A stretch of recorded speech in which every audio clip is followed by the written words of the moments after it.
Hi, I'm Lawrence Oxales, 39 years old of age.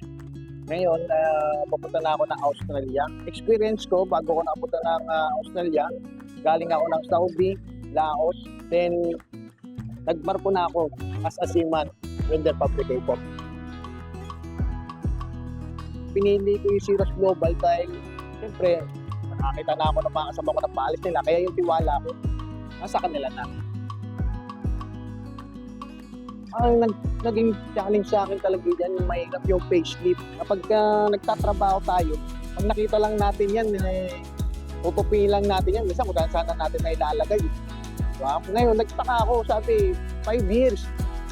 Nung mga payslip na yun, naguluhan ako paano ko hanapin. Buti na lang, seaman, talagang naka-detail yan.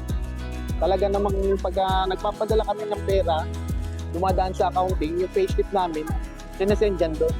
So dahil napaka-bait din naman ng kumpanya ko dati, pinrovide nila yan sa akin ulit.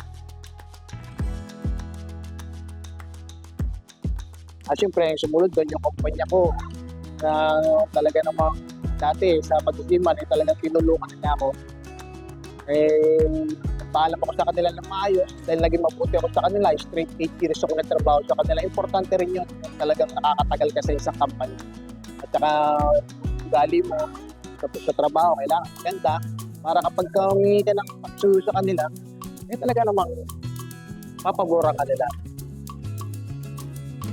Yung mga gustong magpunta ng Australia, nagsisimula pa lang, ngayon alam nyo na may nagsabi na sa inyo na meron palang ganito na pag nag-apply ka punta ng Australia, kailangan mo talaga yung payslip mo, ipunin mo.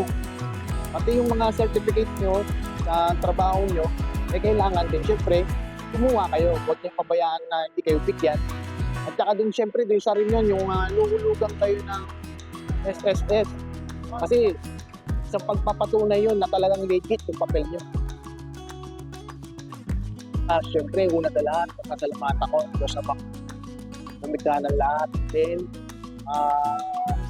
yung partner ko na nasa Abu Dhabi na talagang pati pag may medical ko, lahat, pagpunta sa Zeros, pag-trade test ko, sinamahan niya ako sa pagsusuporta sa akin. At ang tungkol doon, syempre, yung Cirrus Global na nagbigay talaga sa akin ng pagkakataon. Na una sa lahat, tinawagan ako ni Sir Jules, nag-trade test ako, inanapan niya ako na employer, face-to-face trade test, hanggang na-select ako. At ang pagkatapos nun, nung nakapasa na ako, ipinasa na ako kay Ma'am Hazel, na talaga namang napakabait. Sila talaga, kapag nag-message ka, magre-replyan dyan na maayos, napaka-swerte ko at natagpuan kong Cirrus Global. Kaya thank you so much, Cirrus Global.